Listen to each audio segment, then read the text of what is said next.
আসসালামু আলাইকুম। SSC board challenge নিয়ে বড় ধরনের সুসংবাদ জানালো শিক্ষা বোর্ড। মূলত সেই প্রসঙ্গেই কথা বলবো। দেখো, এসএসসি বোর্ড চ্যালেঞ্জ যারা করেছো তারা হয়তোবা ভাবতেছো যে আমরা বোর্ড চ্যালেঞ্জ করেছি, আমাদের ফেল থেকে পাস দেওয়া হোক।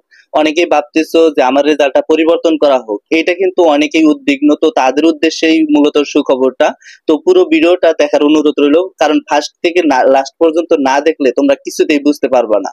তো শুরু করা যাক। দেখো, এক নম্বরে যে সুখবর সেটা হচ্ছে তোমাদের set code roll registration number মিলাবে তারা। অর্থাৎ বোর্ড কর্তৃপক্ষ তারা বলেছে আমরা সেট কোড মিলাবো, আমরা রোল নাম্বার রেজিস্ট্রেশন নাম্বার মিলাবো। এটা কিন্তু এ টু জেড তারা মিলাবে। দ্বিতীয়ত যে বিষয়টা মিলাবে সেটা হচ্ছে খাতার উপরে যোগগুলো মিলাবে। অর্থাৎ যোগগুলো ঠিক হয়েছে কিনা, তোমার নাম্বার পাইছো সিকিউতে এত, এমসিকিউতে এত, এই দুইটা মিলে যদি তুমি পাস করতে পারো তাহলে তারা পাস দিয়ে দিবে, কোনো সমস্যা নাই। তারা নাম্বার দিতে কোনো দ্বিধাবোধ করবে না। অর্থাৎ তারা বলেছে যে শিক্ষকরা যদি নাম্বার দিয়ে থাকে তাহলে এই নাম্বারটা আমরা হয়তোবা ভুল তুলেছি, এই নাম্বারটা পুনরায় যোগ করে আমরা তাদেরকে পাস দেওয়ার চেষ্টা করব। এটা কিন্তু বোর্ড কর্তৃপক্ষ তারা বলেছে এবং সে অনুযায়ী সেইটাই কিন্তু কার্যকর করবে। তবে একটা জিনিস মনে রাখো যে তোমাদের নাম্বার কখনোই বোর্ড চ্যালেঞ্জ কমে না। তুমি যে নাম্বারটা পাইছো, এখন দেখা গেল যে বোর্ড চ্যালেঞ্জে আরো নাম্বার কমার সম্ভাবনা, সেক্ষেত্রে তারা কখনোই কমিয়ে দিবে না, বরঞ্চ আগের নাম্বারটাই দিয়ে দিবে, তারপরেও কিন্তু তোমাদের নাম্বার কমাবে না। তো 3 নাম্বার যে বিষয়টা সেটা হচ্ছে উত্তরপত্রের নাম্বার না দিলে বোর্ড কর্তৃপক্ষ দিয়ে দিবে।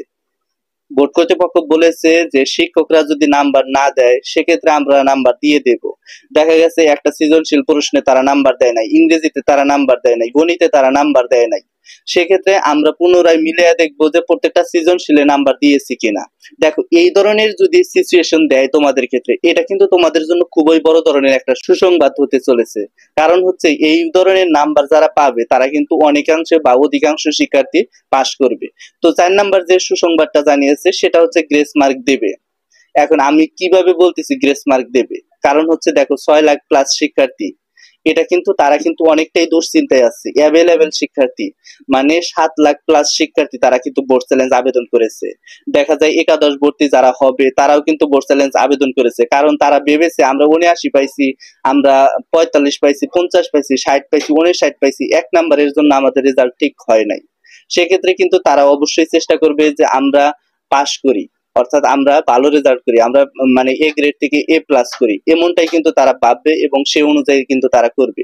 দেখা যাক আসলে এই বোর্ড কর্তৃপক্ষ কি করে। আর গ্রেস মার্ক যে বিষয়টা, এই বিষয়ে যদি তোমাকে 1 মার্ক দেওয়া হয়, অনেকের 2 মার্ক দেওয়ার সম্ভাবনা রয়েছে। যদি 1 বা 2 মার্ক বাড়িয়ে দেয় তাহলে কিন্তু অ্যাভেলেবেল শিক্ষার্থী তারা কিন্তু ফেল থেকে পাশ করবে। অর্থাৎ অহরহ শিক্ষার্থী আছে তারা কিন্তু ফেল থেকে পাশ করবে এবং সে অনুযায়ী তারা কিন্তু দেখা যায় যে বোর্ড চ্যালেঞ্জের রেজাল্টের দিন তারা অনেকটাই হাসি হাসবে। এখন হাজারো শিক্ষার্থী, লাখো শিক্ষার্থী তারা কিন্তু উদ্বিগ্ন বা চিন্তায়, লাস্ট মুহূর্তের একটা প্রস্তুতি, অর্থাৎ লাস্ট মুহূর্তে তারা বোর্ড চ্যালেঞ্জ করেছে। এই বোর্ড চ্যালেঞ্জেও যদি তোমরা হতাশ হও তাহলে কেমনটা নয়। তাই বোর্ড কর্তৃপক্ষ অবশ্যই তোমাদের নিয়ে ভাবতেছে এবং পাশের হারটা একটু বাড়ানোর চেষ্টা করতেছে। যদি কিছু শিক্ষার্থী এখান থেকে 6 লাখ প্লাস শিক্ষার্থী, এখান থেকে যদি 1 লাখ শিক্ষার্থী পাশ করাইতে পারে তাহলে কিন্তু অনেক অ্যাভেলেবেল শিক্ষার্থী।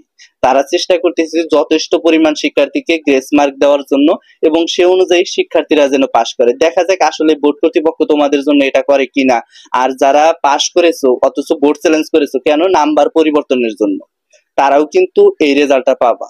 অর্থাৎ তাদেরকেও কিন্তু 79 থেকে 80 দেওয়া হবে এবং অনেক শিক্ষার্থী এমনটাই পাবে। দেখা যাক আসলে তাদেরকেও দেয় কিনা। আর তারা অবশ্যই একাদশ ভর্তির জন্য 11 তারিখের মধ্যে আবেদনটা করবা।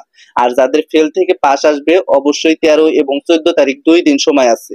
এই 2 দিনে তোমরা অবশ্যই একাদশ ভর্তি আবেদনটা করে নিবা। তো এই ছিল আজকের ভিডিওটা। সামনে কোন আপডেট চাও অবশ্যই কমেন্ট বক্সে জানাবা। ধন্যবাদ সবাইকে।